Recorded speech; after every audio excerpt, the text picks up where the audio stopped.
Eh, ya él llevaba tiempo detrás de vosotros, para que vinieseis, para poder ver el documental, porque cuando Esperanza me contó que hicisteis esta serie en la película documental, me pareció muy interesante.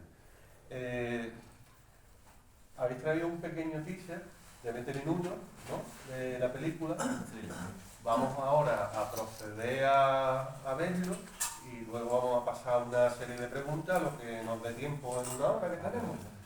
De todos modos, para la gente que, bueno, para los que estáis aquí, para la gente que nos vea por internet y eso, voy a leer un pequeño resumen, ¿vale? Y así sabemos un poco. Mira, La memoria del último vuelo es una película documental que explora la memoria de los trabajadores y trabajadoras de una fábrica aeronáutica de especial trascendencia en la ciudad de Cádiz. Una historia que resalta la identidad y el sentido de pertenencia y una época en lo social y lo laboral, cargada de lucha por los derechos y previa a los procesos de globalización que amenazaron con la deslocalización y desindustrialización de la Bahía de Cádiz. La película repasa la memoria desde distintos ángulos en los que participan diferentes colectivos, las mujeres, los colectivos, los sindicatos, etc., que de manera normal confluyen en el sentido de pertenencia al Estado a lo largo de los años.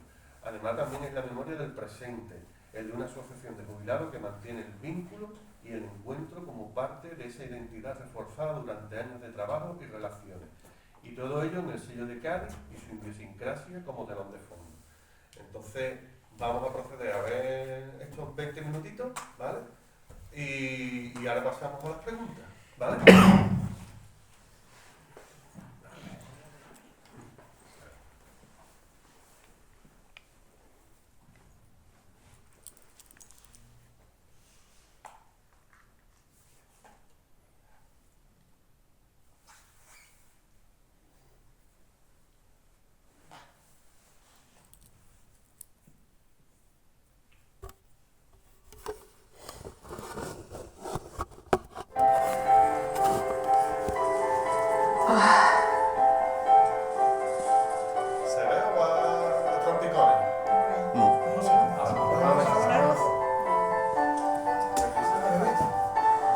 De momento tiene volumen. Sí, porque no es plano.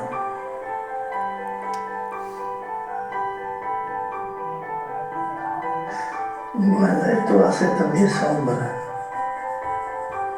Un poquito así para tener volumen.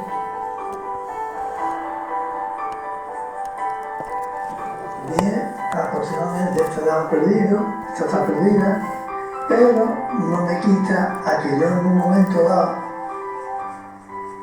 os diga, aquí había una palmera.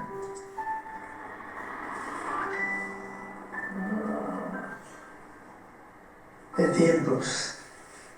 Bueno, vamos a ver. Esto era...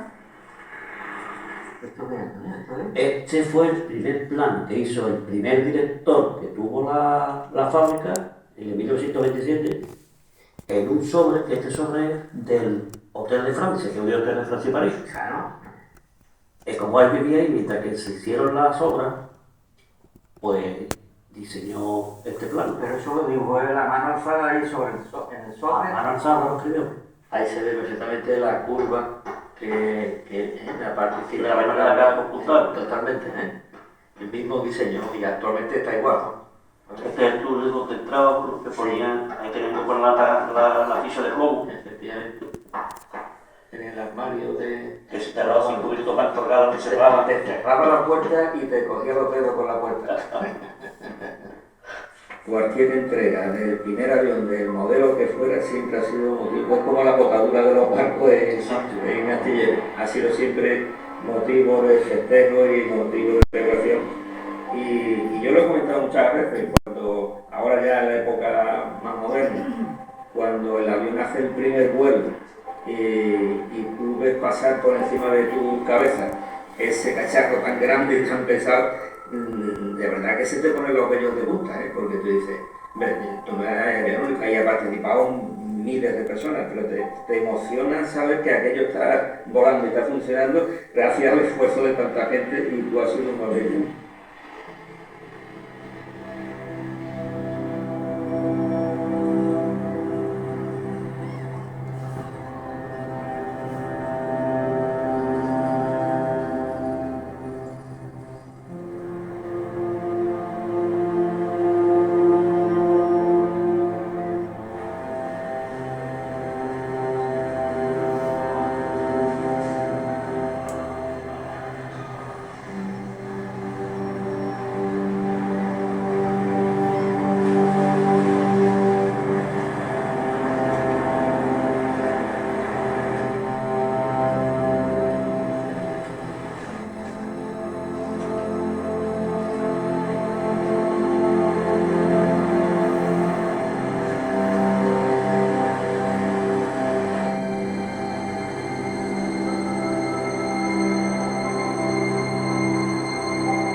Cuando se constituyó, o sea, se fundó el INI, el Instituto Nacional de Industria, ya era en la época después de la guerra, y que el Estado consideró de que las empresas estratégicas fundamentales, como era Telefónica, era Aeronáutica, era Astillero, luego la realidad fue que, claro, como suele pasar siempre, esas empresas se fueron privatizando. Y Casa, pues en el año 2000, ya llegamos al año 2000, se vendió lo que era la participación del Estado a empresas privadas, en este caso fue a EADS, que fue la primera sociedad, y luego ya fue a Airbus. Cuando yo entré en el año 80, en el año 81-82, la plantilla, si no recuerdo mal, no, que lo teníamos contabilizado, 1.200 personas. En el año 88, esa plantilla de 1.200 se dividió en dos partes. La parte que fuimos a Airbus Puerto Real, porque entonces todavía era Casa, Puerto Real, y la parte que se quedó en Puntales. O sea, yo me acuerdo que en aquella época hubo tres conceptos que me preocupaban mucho. Uno era mejorar cómo funcionaba la factoría, otro era crecer y otro era la gente. Yo estaba seguro que cualquier cosa que teníamos que hacerla, la teníamos que hacer contando con todo el mundo. Y yo me pasé los 4 años que estuve director intentando convencer a la gente de que era fundamental su cooperación para que la factoría fuera adelante. Y puedo decir que fue una suerte porque al final realmente conseguí que la gente se sintiera suficientemente motivada para hacer los retos que hicimos.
No sería posible entender la historia de la aviación en la Bahía de Cádiz sin contar con el movimiento sindical y los sindicatos de clase. El logro de la interlocución única y la mejora en condiciones salariales y sociales de nuestro entorno. Igualmente importante fue la participación en otras iniciativas progresistas y su papel activo social, como la involucración y la participación de la plantilla, la reducción del asentismo y la mejora de la organización y de la calidad. Y no hay que olvidar a las trabajadoras de nuestra empresa, a las que se ha garantizado la igualdad en las condiciones y la eliminación del techo de cristal. Seguimos estando en la Bahía de Cádiz. Creo que es justo recordar con todo el afecto y cariño posible a todos los compañeros y compañeras que formaron y forman parte de esta empresa y que trabajar en una empresa como Casa y Airbus ha sido y será un orgullo.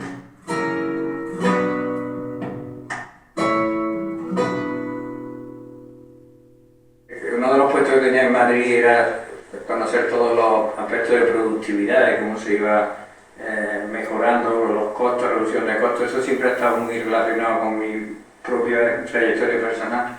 Y entonces eran conocidos en Europa las reducciones de costos y el asentismo que tenía Cádiz y Puerto Real, o Puerto Antemería y Puerto Real posteriormente. O sea, que eran unos valores increíblemente buenos. Y yo decía, Manolo, digo, estás consiguiendo el que nos engañen a todos con los resultados, pero no eran ciertos.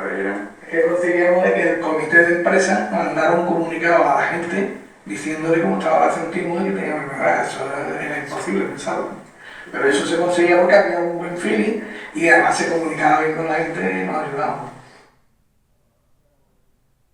Antes de continuar con el cinefoto, lo de sociales me gustaría que destacar una cosa, y lo ha dicho Pito.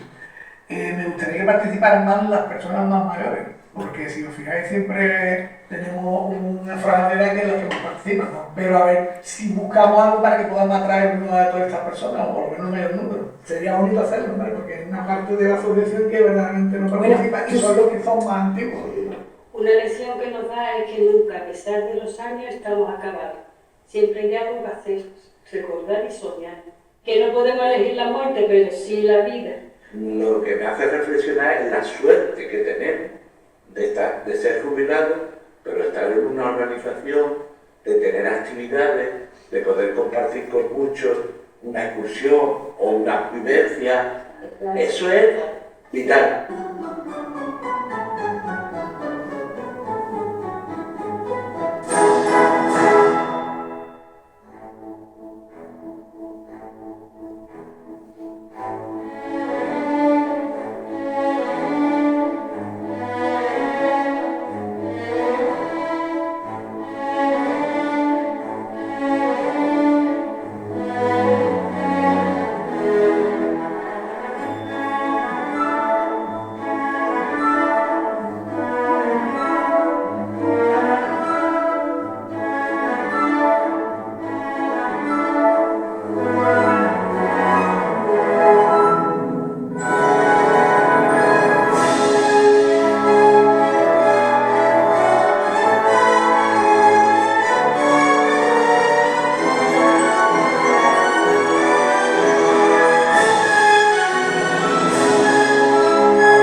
Fontane para nosotros lo era todo. Nos resistimos como gato panza arriba a salir de allí. Nos costó mucho trabajo irnos en lo sentimental y nos costó mucho trabajo también egoístamente, bueno, porque la mayoría de las personas que trabajaban en Puntales vivían en Cádiz. Lo peleamos, pero lo perdimos. Cuando nos quitaron todas las dudas, fue cuando nos dijeron, pues no pasa nada, podéis quedarse ahí el tiempo que queráis, pero no esperar ni un euro de inversión.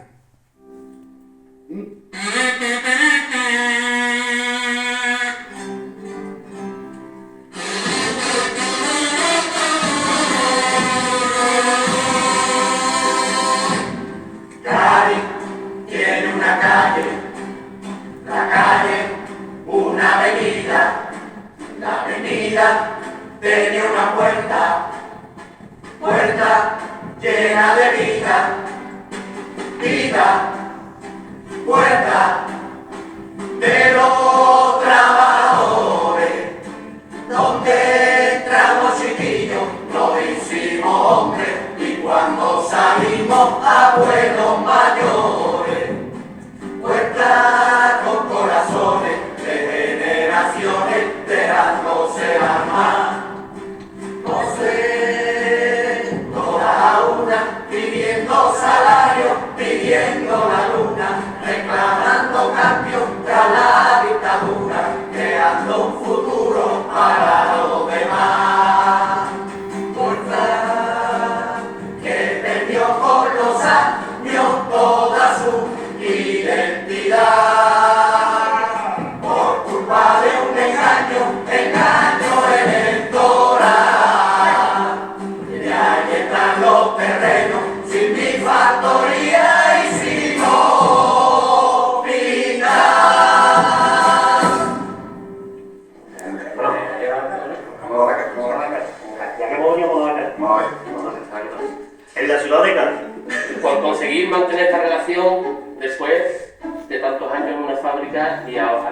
jubilados, un 10.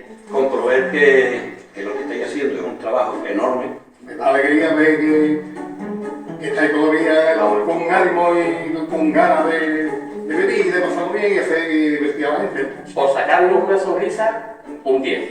En la historia de un barrio como es Punta Arenas y en la historia de una fábrica como es la aeronáutica. Porque seguimos manteniendo vivo el espíritu aeronáutico que traemos todo lo que estamos vinculados de una manera u otra a nuestra fábrica antigua de casa, un 10. Tengo un recuerdo muy grande porque precisamente las factorías estaban entre el Puntales donde se hizo este paso doble y donde yo vivía, en el Cerro Moro. Que yo me asomaba y escuchaba todas las sirenas.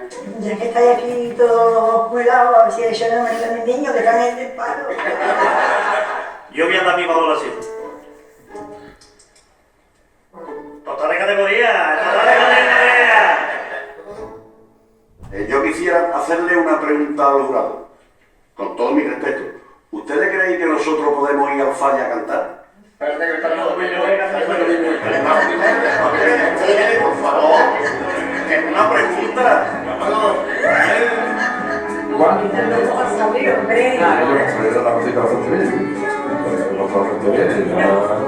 Ya ha salido muchísimo menos, que ha salido menos de lo que pensaba. Sí, la verdad es que no ha salido mal, no ha salido mal. La verdad estábamos nerviosos, venga, vámonos, hasta la próxima. Hay que ver la historia que atesora esto y lo importante que llegó a ser esta fábrica para la empresa, porque fue de las primeras y tal, y hay que situarse en aquella época. Esto quizás sería la industria más importante que habría. Estábamos muy orgullosos, todo el mundo estábamos orgullosos de decir, yo trabajo en la aeronáutica, yo soy de la aeronáutica, y todo el mundo decía, ahí se gana de bien, ahí se gana de bien. Bueno, pero la gente entendía un privilegio trabajar en aeronáutica. Ese sentido de pertenencia ha perdurado en Cádiz toda la vida, ¿no? Y en épocas difíciles, como cuando se pensó vender la fábrica, la gente decía, ¿por qué nosotros, no? Si hemos trabajado duro para mantener esta fábrica viva, pero el hilo conductor siempre fue ese vamos, acabamos de querer, vamos, yo te digo una cosa, yo nací en otra vez que otra vez quisiera hacer un todo y bueno, pero eso está bien. Yo repetiré historia también.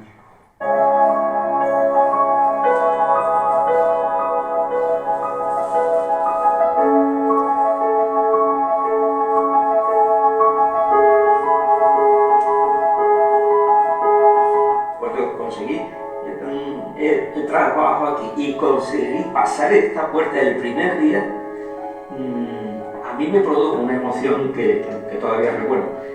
Y esa emoción se reprodujo, pero al contrario, cuando yo ya salí aquí antes de que se cerrara, pero cuando se cerró. En esta empresa y con este trabajo yo he cumplido mis expectativas personales de vida y expectativas profesionales.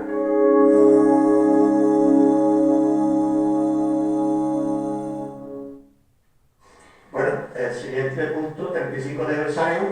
Pepe, vamos a ver, con respecto al 35 aniversario... Mira, antes que siga, los de los 35 años, a mí explícame por qué 35 años se celebra. Hace 35 años que se estableció lo que fue la agrupación de jubilados de casas, de construcciones aeronáuticas.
los temas de humor, claro, como era para el tren, para presentar a la dirección y demás, pues quitamos los cachondeos. Bueno, ante todo, voy a presentar a Esperanza, don José o don Manuel. No, yo soy Manuel. Manuel y don José. Entonces me lo dicen que no José. Bueno, como os he dicho, de verdad que estoy muy agradecido de que hayáis venido habéis venido todos y de que nos podáis haber presentado la película. Se ve que es muy emotiva. Yo creo que era muy necesario e importante de que se hiciese porque, claro, forma parte de la historia de Cádiz. Y a mí me ha hecho mucha gracia el comentario de uno de ellos que decía, no, yo soy del Cerro del Moro, yo escuchaba, desde mi casa escuchaba el pitío. Yo estudié en el Adolfo de Castro, que era el colegio que estaba, y yo todas las mañanas escuchaba allí eso no lo voy a olvidar en mi vida, de las máquinas, toda la mañana allí, y los pitíos, los bocadillos, así que bueno. Me da mucha pena de que tengamos tan poco tiempo, porque la verdad que el tema me parece muy interesante, incluso, bueno, estoy pensando hablar también con los de Tabacalera, porque la verdad que también estaría muy interesante poder hablar un poquillo con ellos. Últimamente estamos retomando un poquito de la historia de Cádiz, así que, bueno. Mirad, yo tengo una serie de preguntas para vosotros. ¿Cuál fue el motivo principal que impulsó a la Asociación de Jubilados de Aigüe a producir este documental sobre su propia historia? Pues muy sencillo. Nosotros estimamos, porque creemos, los que estamos en la Junta Directiva y muchos socios también, de que nosotros tenemos el legado de la historia de la aeronáutica en Cádiz. ¿Por qué? Porque nos da pena, todos los que hemos llegado con nosotros, ha pasado cualquiera, desde 16 años, 18 años que entran en la fábrica, hasta que te jubilas y fíjate tú que es toda una vida que hemos vivido allí. Y hemos visto transformación y hemos transformado y hemos crecido con la empresa. Entonces teníamos que dejar, que nos da pena de que el terreno que hay allí está vacío. Entonces hemos ido al ayuntamiento y queremos ponerle hasta un avión de la rotonda, e incluso lo trabajamos nosotros, es decir, queremos que el recuerdo, porque Cádiz, aunque no lo creamos, no sabemos mucho, tiene una historia que hemos tenido la Ford, hemos tenido aquí un montón de fábricas que la gente no lo sabe y resulta que no tenemos nada. Y es una pena. Es una pena. Los terrenos de Loreto son la antigua casa. Todos esos terrenos eran de servidumbre para los aviones, para aterrizar y demás. Era un aeropuerto que teníamos en Cádiz, increíblemente. Pues eso no lo sabe la mayoría de la gente. Y es lo que queremos nosotros conservar. Y se lo hemos trasladado a la empresa y lo hemos trasladado al ayuntamiento.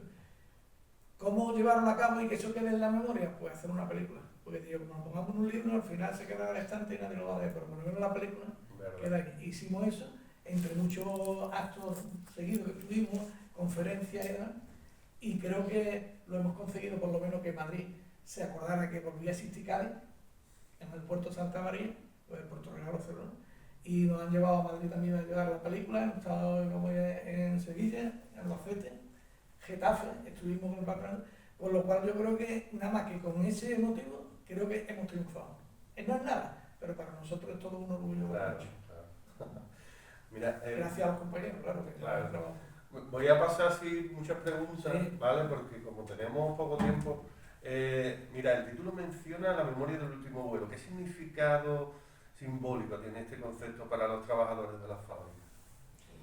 La del último vuelo, todo el mundo piensa de que es el tema de la jubilación, de que realmente ya te va a morir, es lo último que te queda, y no es eso. Realmente lo que intentamos reflejar, lo que ha dicho Pablo, es la historia de la aeronáutica en Cádiz desde sus comienzos. Por eso se ve unos críos entrando en unos aviones y luego salen las personas mayores, que en realidad en la película está cambiado, eso se ve al principio, lo que pasa es que el thriller que se ha hecho, el director lo ha cambiado. Pero realmente es eso, tú entras desde chico, te formas tal y acabas mayor saliendo con ganas de que te falta algo, ¿no? Y el recuerdo de los aviones y de lo que encierra eso. Compañero, el último vuelo también es porque hay un avión mítico para los trabajadores que se llama el C-212, que es un avión pequeñito que hacía España y se vendió como un churro, y eso es lo que hizo, traer tanto trabajo para nosotros. Y ese ya se ha acabado, ya lo que tenemos ahora en Sevilla es un avión el último modelo, que es como si dijéramos, es un Mercedes comparado con el Celica que teníamos antes. Pues eso, a la gente ya de la edad nuestra, pues es llevarlo a la memoria, porque eso fue lo que nos abrió las puertas para que creciéramos en la industria aeronáutica. Viendo el documental, he visto un modelo de avión que está relacionado, que es el mismo modelo del Plus Ultra. Ese era el Plus Ultra. Es que está hecho por inteligencia artificial y todas las fotos están animadas. Lo que pasa es que aquí se ha hecho muy mal. Pero es mucho más grande y se ve hasta Alfonso XIII y demás. Y es toda la fotografía que hemos podido recabar, pues le han dado con inteligencia artificial, tienen y cobran vida. Incluso se ve una asamblea de trabajadores, que aquí se ve un poquito, y se ven compañeros que han muerto y demás cuando se hacían las asambleas, se hacían las huelgas grandes, porque fue cuando cambió la dictadura, cambió de Franco, entonces hubo un montón de huelgas, había mucha instabilidad en España, y entonces todo eso venía reflejado ahí. Y en la película se ve, claro. No lo sabía. El Plus Ultra fue el primer avión que cruzó el Atlántico. Entonces... Y ese fue el motivo por que se creara la industria en Cádiz, porque se iba a hacer en Barcelona, pero las aguas aquí son más tranquilas, la parte de la bahía, siempre tenemos sol y demás, y la industria la montaron aquí. Y se hizo el primer avión en lo que le llaman, esto de la tuna, una almadraba, que había aquí en Cádiz. Se hizo la barquilla. Se hizo la barquilla, que es como si fuera una barquilla, y en la parte de abajo de... Y lo que es el fuselaje formando barco, si fuera barquilla del barco. Mira, ¿cómo surgió la colaboración entre los jubilados y la productora de la residencia para llevar a cabo este proyecto de 99 minutos? Si te digo la verdad, no hubo ni siquiera texto ninguno, sino fue voluntario y espontáneo. Yo creo que ahí la mano del director fue vital cuando conoció el equipo, porque la verdad que los jubilados del Airbus son 600 personas, pero bueno, hay unas que son más activas, aparte de la asociación, ¿no? De la directiva. Y entonces pues más o menos fuimos dando ideas al director y fue él que fue cogiendo agrupando todas las ideas y hizo el desarrollo de la película. Yo creo que se lo merece, el director cogió lo más significativo. No solamente cuenta la historia del bus, de estas personas que trabajaron ahí, sino de lo que queda de esas personas y de lo mucho que hacemos en la sociedad, en la asociación. Mira, ¿cómo definiríais esa identidad aeronáutica gaditana que se explora en la película? ¿Cómo definiríamos? Pues es más o menos igual. O sea, ellos entraron con 16 años y se han desarrollado ahí. ¿Vale? Muchos de ellos han progresado, afortunadamente, quieren mucho la empresa porque la empresa los ha ayudado mucho. ¿Vale? Yo no he trabajado nunca en esta empresa, pero he trabajado en otras empresas y nunca he visto la fortaleza que tenía tanto Casa y últimamente Airbus con sus trabajadores.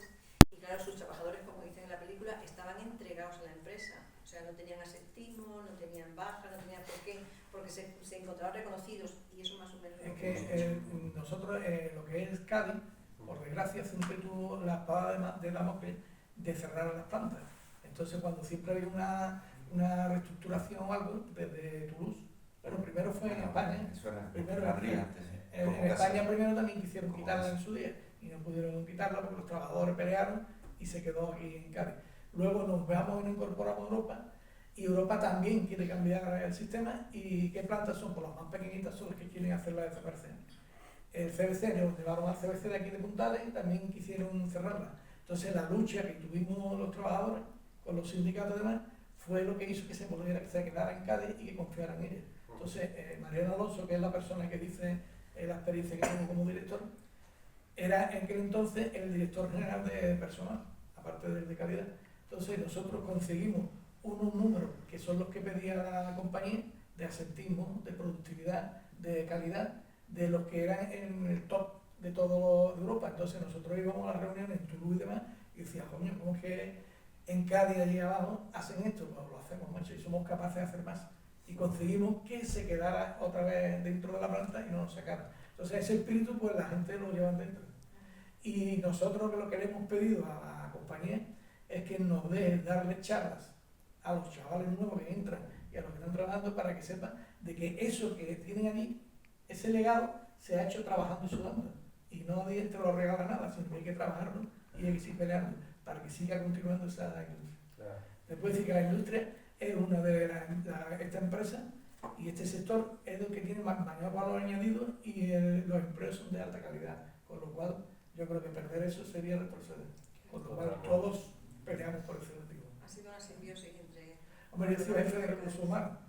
Pepe es ingeniero, Cristiano también es ingeniero y el amigo. Y entonces, me da una pena de que yo por lo menos he crecido allí, he estudiado gracias a la fábrica, me he incorporado, mandado mi puesto, yo lo agradezco y al que venga, quiero que ese reto lo lleve y que lo lleve con orgullo y pelee para que venga más gente y lo tenga.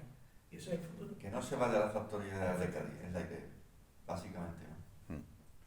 Mira, ya que estamos un poco con este tema, por ejemplo, la película retrata una época cargada de lucha por los derechos, ¿no? ¿Cuáles fueron los hitos más memorables de esa etapa de resistencia? En la película salen que son los derechos de las mujeres que se consiguen, porque hay una secuencia allí de que cuando la mujer, por ejemplo, si se quedaba embarazada tenían que irse de la fábrica. Exacto. No podían llevar la falda porque estaba prohibido. Entonces hay una secuencia allí que nos lo cuentan las mismas mujeres. Que no salen, pero sí. ¿Sabes? Eso por un lado también. Los derechos que los sindicatos se hacían huelga, porque me acuerdo yo que vino una vez el Esmeralda de Argentina, que vino a Muelle y se hizo una huelga porque estaba la dictadura. Y se hizo huelga para que el barco no entrara en Cádiz.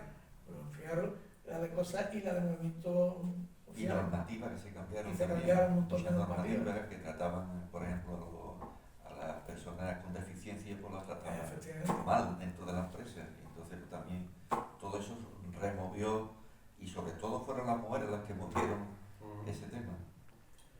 Y un montón de derechos que se adquirió, sobre todo en seguridad y demás. Es que, ya te digo, nosotros en una fase de tiempo se pasó de ser una empresa normalita además a tener un nivel europeo bastante alto y poner unos niveles, vamos, exagerados. Vamos, de tú entraban, venían las visitas y veían que el suelo tan brillante que eso no se veía nunca en España. Ahora ya no, por la suerte, ya todo más o menos sigue una línea, pero eso empezó a montarse aquí todo en Cádiz. Y fue pionera. Mira, ¿cómo afectó la amenaza de la deslocalización y la desindustrialización a la conciencia colectiva de los trabajadores de Cádiz? El salir de Cádiz muy negativamente. No se quería salir de Cádiz. La idea era que la factoría se quedara en Cádiz.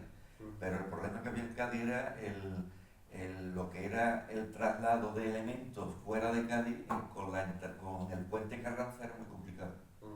Entonces la empresa se expandió con otros trabajos, se hizo la fábrica de Puerto Real, luego la de Cádiz realmente por el tema del transporte era muy difícil el sacar elementos y demás, y por eso se trasladó al puerto Santa María, básicamente. ¿Y de qué forma los procesos de globalización han transformado la realidad laboral que ustedes conocieron y defendían? Pues nosotros, sobre todo en las técnicas de trabajo, metieron el Lean, la automatización, se automatizó un montón todos los procesos, el montaje, el tema de la informática y las comunicaciones también. O sea, que eso fue una transformación entera, en todos los sentidos. Y últimamente la inteligencia artificial también. Me cuenta que pasamos de, por ejemplo, de ser la mayoría de gente de Cádiz a meternos a hablar en inglés de la noche a la mañana. Que me acuerdo que lo pasábamos realmente cuando íbamos a Bioturo, decía que vienen los catetos. Bueno, pues los catetos sacamos para adelante lo que es el 380 que se hizo en Puerto Real y aprendimos inglés a marcha forzada, pero lo aprendimos. La gente de Cádiz no se quedaron atrás. Pero ya te digo, toda la transformación esa de informática, de técnica, de la automatización y más. Vamos, ya por último, cuando yo me fui aquí en el puerto de Santa María estaban utilizando ya drones. Y era cuando se empezaba a hablar de los drones, la certidumbre de los remaches y todo eso. En vez de tener a un peón que iba, se estaba haciendo ya las pruebas para un dron. Que el dron fuera el que distribuyera. ¿Y eso de qué año fue más o menos? Pues nosotros nos movilizamos en el 22, en el 2022, pues sobre esa época ya empezaba. Incluso lo que te comentaba antes, con la inteligencia artificial también ya se estaba dando también. Intentaba ver las repeticiones que se hacían. Y con la UCA, se trabajaba mucho con la UCA, con la digitalización también. Teníamos gente de la UCA ahí, chavales, incluso profesores de demás que se hizo. Mira, ¿qué lecciones de las luchas sindicales del pasado cree que son más relevantes para la industria actual de la Bahía de Cádiz? ¿Qué? Perdón. Lucha. Sí. ¿Qué lecciones de las luchas sindicales del pasado? Yo veo a los jóvenes muy pasivos. Ajá. Muy pasivos, totalmente pasivos. Antes se reivindicaban las cosas más, se luchaba más por cualquier cosa que se viera dentro de la empresa que no funcionaba, ¿me entiendes?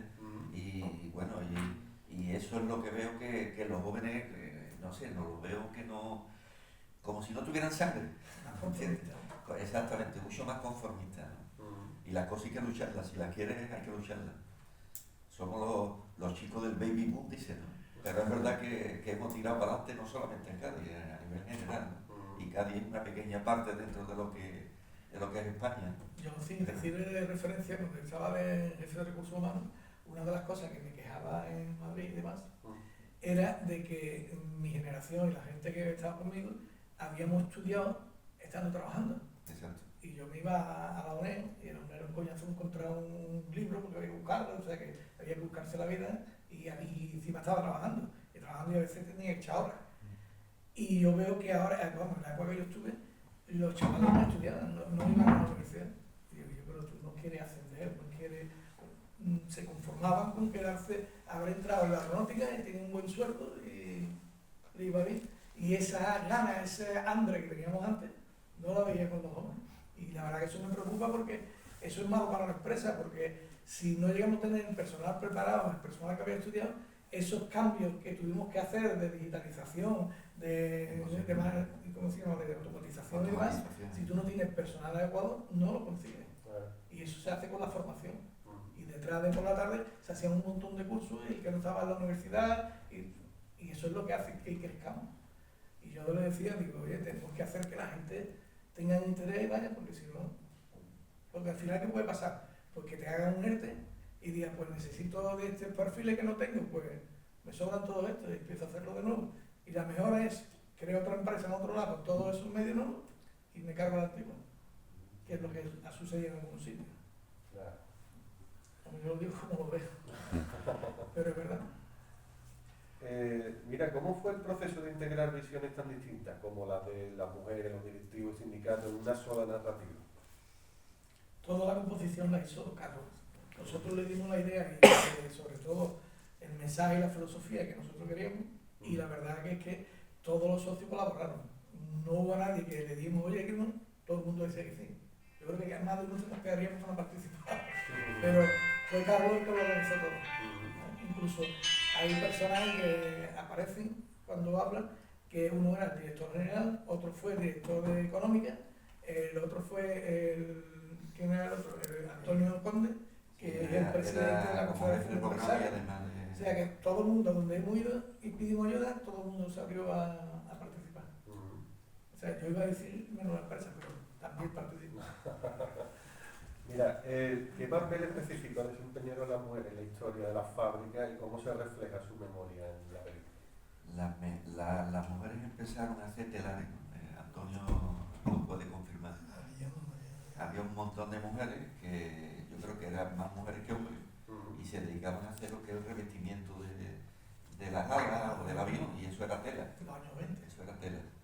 Luego se creó allí una sección de anodizado y también participaban las mujeres. Y a partir de ahí, montadora no había ninguna. Lo que era montadora, actualmente sí.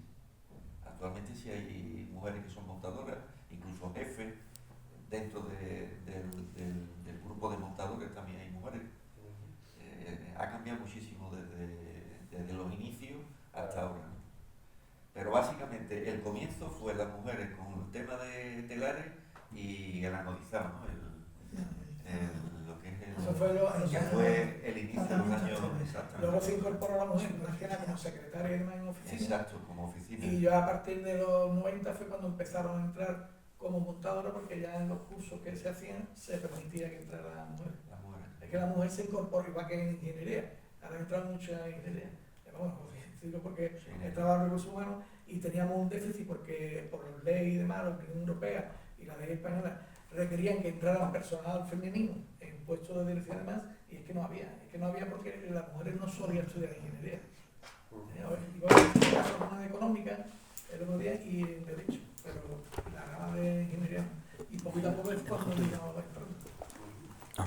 Y ahora sí, ahora hay un tanto por ciento bastante elevado. Mira, el documental habla de la memoria del presente, ¿no? ¿Cómo mantiene la Asociación de Jubilados el vínculo y el encuentro entre sus miembros a día de hoy?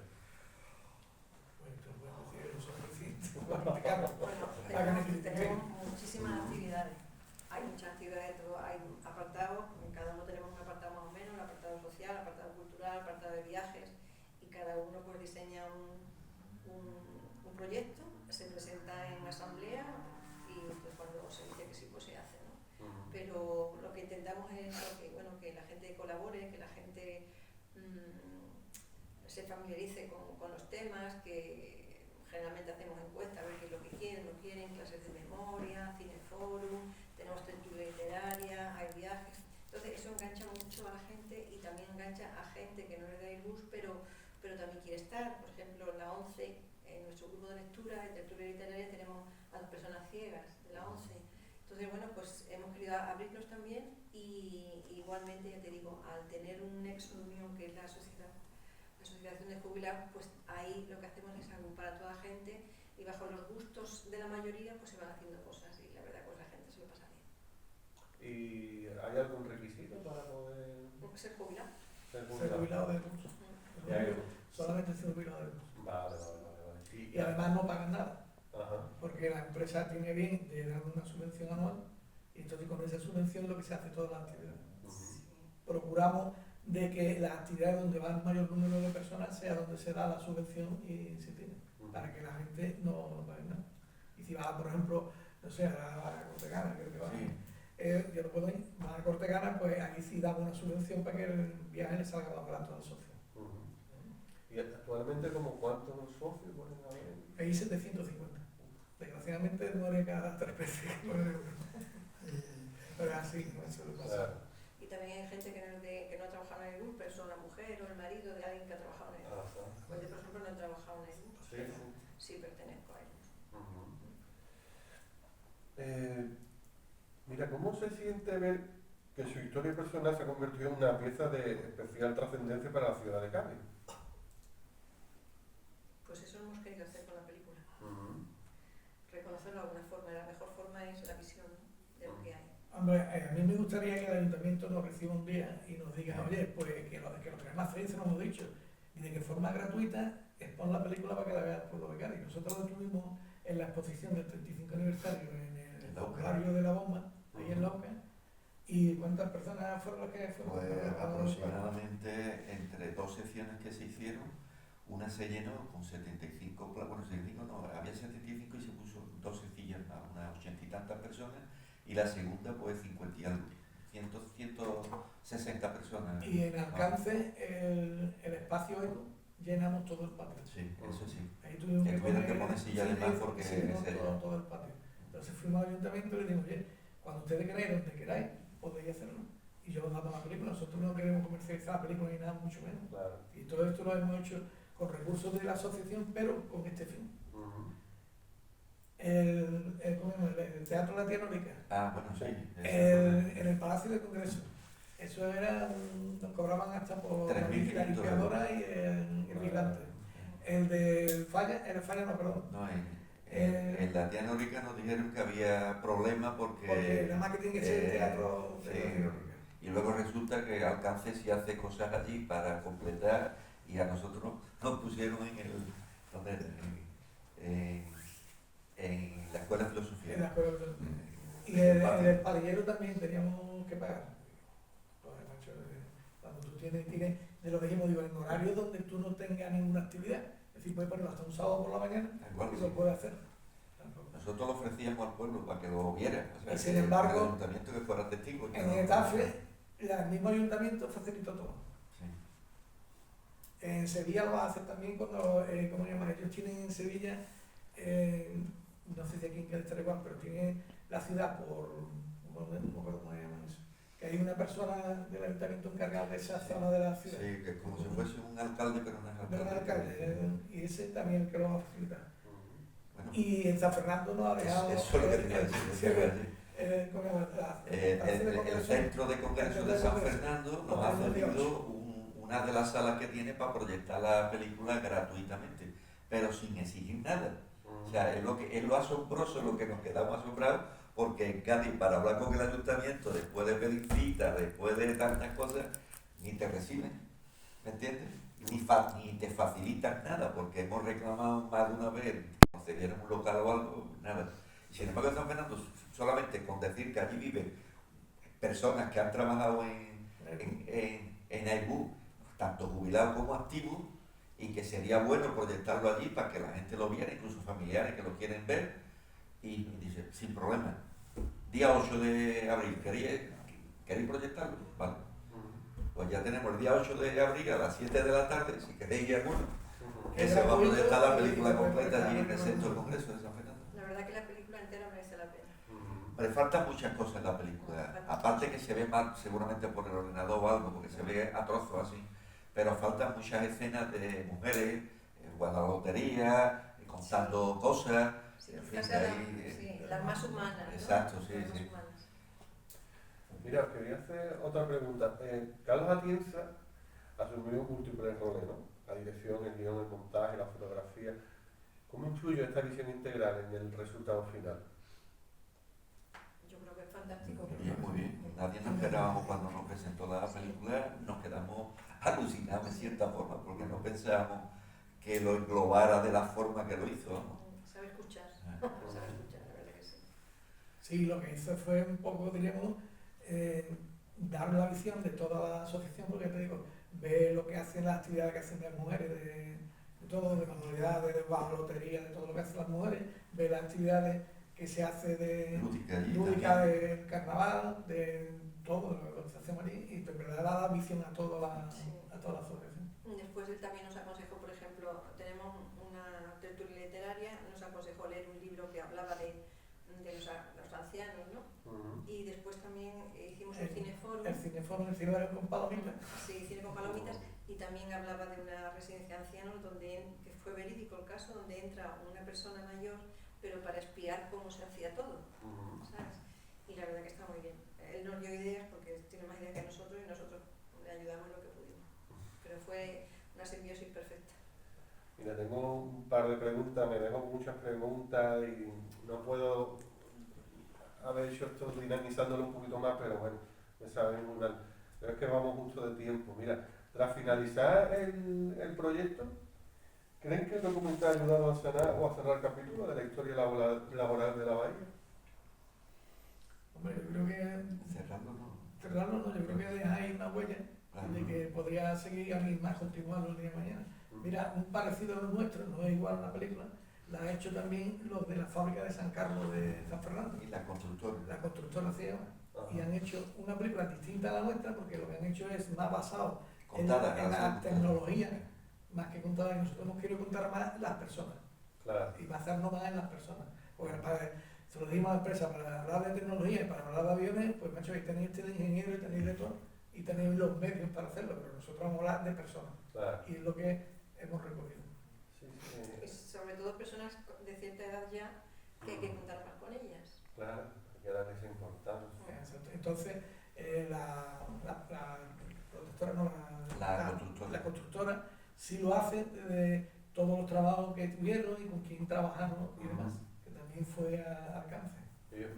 Yo siento, a ver, yo personalmente, que a mí lo que me atrae de la película justamente es el lado humano, y que conoce un poco la historia, que el tema tecnológico tal, sí, es verdad, está muy bien, es interesante, probablemente entren cosas, pero la verdad que el lado humano es lo que más a mí personalmente creo que es lo que más la caracteriza. Sí, yo creo que las personas ponen su lado humano y la empresa se tenía que ver identificada porque ha ayudado a que esa faceta humana siga adelante y sigamos todavía adelante. Y además hay una cosa, yo que en mi trabajo lo he visto, cuando vienen clientes es muy bonito de que cuando tú le presentas la fábrica le tenga algo de presentar del pasado. No es lo mismo ir a construir aviones a una empresa que hace 2 días que está construyendo, a una empresa que le dice, no, yo es que llevo 40 años construyendo. Yo no soy Pepito que está aprendiendo a meter rebache, ¿no? Lleva 40 años construyendo, con lo cual es una historia. Y esto en la película lo puede ver también a la empresa. Claro. Pero usted, como teníamos, que es lo que teníamos aquí. no que va a hacer la película entera, pero puede sacar secuencias muy importantes. Y eso es lo que queremos yo. Mira, tengo una última pregunta y ahora si queréis preguntar alguna cosita. ¿Cuál consideráis que es el legado más valioso de la memoria del último vuelo? ¿Deja para la memoria histórica y qué deja para la memoria histórica de la ciudad? Los trabajadores. Sí. Yo creo que sí. De hecho, en el 35 aniversario lo que hemos querido representar y dar prioridad es a las personas en sí. Con ellos los trabajadores, la exposición que se ha hecho precisamente va dedicado a todos los trabajadores de la empresa. Son fotos donde aparece entregas de avión y demás, pero con el personal y otros elementos más. Yo creo que, básicamente yo creo que los mensajes subliminales que dan algunos personajes allí es muy importante. Ahí al final te sale el que era director con un montador, con Manolo y Pruden, y le dice, yo si volvieran a hacer, me gustaría hacer otra vez montador en aeronáutica.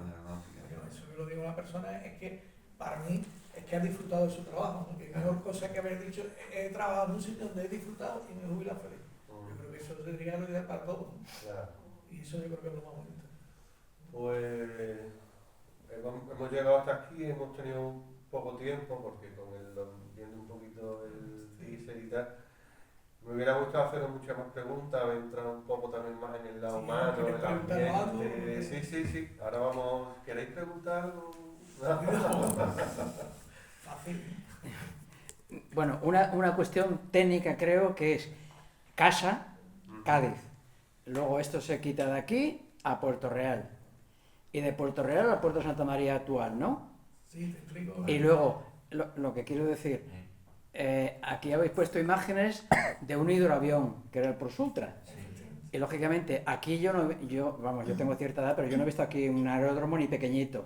Entonces me imagino que serían montarlos aquí y llevarlos a hacer pruebas, por ejemplo, a Sevilla o a Jerez, supongo. ¿No? Cádiz nace para hacer el hidroavión, porque tenían lo que era el varadero de Puntales por detrás, tenían igual que los barcos, llegaba el hidroavión y con un torno lo traían del mar y lo arrastraban, porque aquí es donde teníamos mar y teníamos una bahía, porque es muerto. Pero los hidroaviones con el tiempo no son rentables, sino es mejor hacerlo, ¿viste? Entonces se convierte Cádiz en una fábrica de elementales, es decir, de piezas de avión. Bueno, o sea, se hacían aviones, pero aviones como los buques. Como los buques, avionetas pequeñitas. Aquí en el puerto hay una avioneta pequeñita de combate de la Segunda Guerra Mundial. Ahí todavía hay una allí en exposición. Sí, en el Entonces se crea Cádiz y Cádiz empieza a crecer porque trabajamos ya en productos europeos y demás y se hace pequeñita. Entonces fundan lo que es Puerto Real y se va una parte de Cádiz, se va a Puerto Real. Al mismo tiempo, como las cosas van avanzando, se va cogiendo más trabajo, se requiere ya más maquinaria, es decir, unas instalaciones más acordes, se va de Cádiz y la montan en el puerto de Santa María. La carretera de Sanlúcar, ¿no? En Sanlúcar, efectivamente. Es la más avanzada que hay allí. Pero con el tiempo, desgraciadamente, quitan Puerto Real, que hace de estos 12 años, 14 años, que quitan Puerto Real, ¿no? Más o menos. Hace poco. Todavía están trabajando. Y se van todos, están todos metidos en el puerto de Santa María. Y del puerto de Santa María lo ensamblan y lo van a Sevilla. Exactamente, va a Sevilla o a Toulouse. Bueno, a Sevilla, Toulouse. Bueno, bien, hace la prueba, ¿no? Claro. Y luego otra cosa que me la has chafado un poco. A ver, yo cuando he visto el documental he dicho, he pensado, qué cantidad de mujeres. He dicho, qué bueno, que en aquella época, no digo los 40, sino los 90, 2000, pues más o menos había una paridad ahí entre mujeres y hombres. Pero me ha dado la sensación, después de lo que has dicho tú, que eso era para las fiestas, pero no para trabajadores, aparte las costureras o la gente que se dedicaba a una parte concreta del montaje del avión. Pero eso es así, ¿no? Sí, son tres partes. Al principio había mujeres, casi hombres y mujeres parecidos. Luego hubo una parte que realmente las mujeres eran secretarias básicamente, y ya está, no había más. Y luego una tercera parte que es la parte actual, que es donde ya están entrando las mujeres. En todos los puestos. En todos los puestos. Es que antes los aviones se hacían de telares.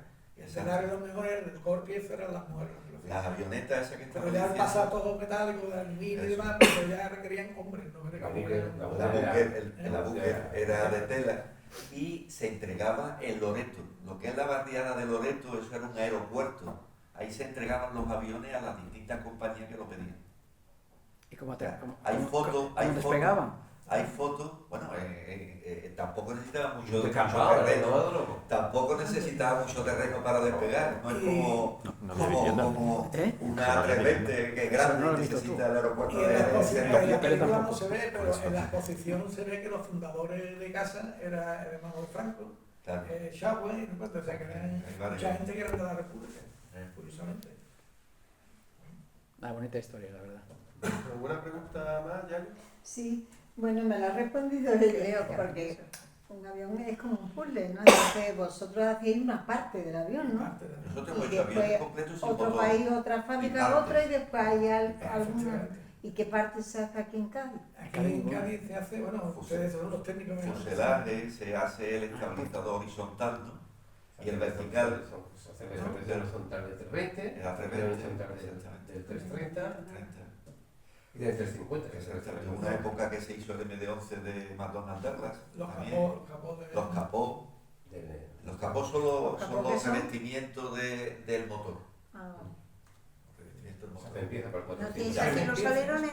Los alerones también. Sí, porque yo he estado en la fábrica viendo. Sí, los alerones. Y yo decía los y alerones. muchas piezas sueltas que luego van encajadas en distintos sitios también. Los fighters se hacen, los fighters, las torres de los aviones estos de guerra y hace mucho ruido, todo eso es dado de titanio, eso se hace aquí en el... Y el paso final de todo, ¿dónde se hace? Eso se hace aquí en España tenemos a Getafe y a Sevilla. Sevilla se hace a la 400, que es el avión de transporte militar más grande que existe y más poderoso, y los aviones de combate se hacen en Getafe. Y también, claro, está Toulouse y Hamburgo. Es que Europa, el problema, ¿sabéis? Por la prensa y con lo que está pasando con la guerra y eso, cada uno en Europa tira para su casa, que cada uno quiere construir lo suyo. ¿Por qué? Porque el tener tecnología y demás te da poder, porque mañana tú eres capaz de hacer el avión solo. Y también tiene que tener en cuenta que lo que es Airbus hoy en día son 3 socios. Es Francia, Alemania y España. Y el porcentaje que tiene España es mínimo comparado con Francia y Alemania. Luego el poder, ¿quién lo tiene? Lo tienen ellos. ¿Entiendes? Entonces ellos realmente reclaman lo importante, el ensamblaje, todo lo grande. Cuando yo empecé en la fábrica, uno de los objetivos que tenían era de que España tenía que ser capaz de montar un avión de combate solo. Que cuando estaba yo iba mucho a Getafe, ese motor C-101. Ese C-101, pero teníamos que pasar de, pues el C-101 era un entrenador es donde los pilotos, por ejemplo la princesa, está aprendiendo a volar, pero lo que querían uno de combate de los que matan. Y eso teníamos que ser capaces de montarlo. Pero claro, eso no es solamente querer, eso es tener gente cualificada, tener que traer materiales, o sea, que eso tenía... Por eso me gustó bien ese trabajo, porque la verdad que eras tú partícipe de un proyecto en un momento. ¿Alguna pregunta más? No, si sabéis montar alguna vez un avión de esos hechos aquí. ¿El de combate? No, de los hechos aquí. De lo que se han hecho aquí, bueno, en trozos sí, montado ya en un avión grande. En un simulador, ¿no? Un simulador. Simulador, sí. Simulador. Bueno, en un simulador sí, cuando estaba en Sevilla, en obligaciones. Ahí sí, Cádiz fue importante de que en la base de Rota, los helicópteros que había, hacían reparaciones, de los 105, los helicópteros ya no estaban, me parece, que era el cuarto escalón. El cuarto escalón le llaman cuando hay uno siempre en el aire y otro en tierra. Entonces, en caso de incidente de guerra, hay uno que ataca enseguida, si no se queda, siempre hay uno. Pues todo eso se reparaba en Cádiz y aquí en Punta Arenas. Y se hacía lo que es el rotor es la estabilización, que da vuelta y demás, pues todo eso se hacía en un banco de pruebas antes de que el avión volara, o sea, el helicóptero volara. Todo eso se hizo en Cádiz. Y eso no lo quitaron y se lo tienen ahora en Albacete. ¿Y la barquilla de Bilbao? La barquilla del puente de Bilbao, que ya no es la actual, eso se hizo en Cádiz también. Una época chunga que hubo de poco trabajo y todo eso se hizo. Eso lo conoce Antonio, sí lo conoce. Puente colgante, ¿no? La barquilla, la que es volante, que ya no es la que está, porque esa es más actual, ¿no? Eso los políticos nos quitaron porque decía que no podíamos estar trabajando para helicópteros y para aviones. Pero también se trabajó para SEA. También para SEA, haciendo incluso para navales, para la parte de... Y ahora ha comprado España, me parece, son 100 helicópteros. De artilleros también. Bueno, pues lo vamos a tener que dejar aquí por falta de tiempo. Pues nosotros lo que aspiramos básicamente ahora es que el ayuntamiento nos dé garantía de poder poner en la rotonda un avión. Y si es posible un C-202. Yo, Manolo, ¿sabes? Yo hace poco en San Eloi, ¿tú estás en San Eloi? La fábrica. San Eloi sigue estando en el centro de Toulouse. La única fábrica sigue en el centro de Toulouse. Tú entras en San Eloi, hay un pasillo de la maquinaria, donde es el pasillo donde están todas las fotos de toda la gente, de toda la historia de San Eloi desde el año 1910 que empezaron a ir de los suyos. Y es un pasillo entero donde tú entras recorriendo la historia de la planta.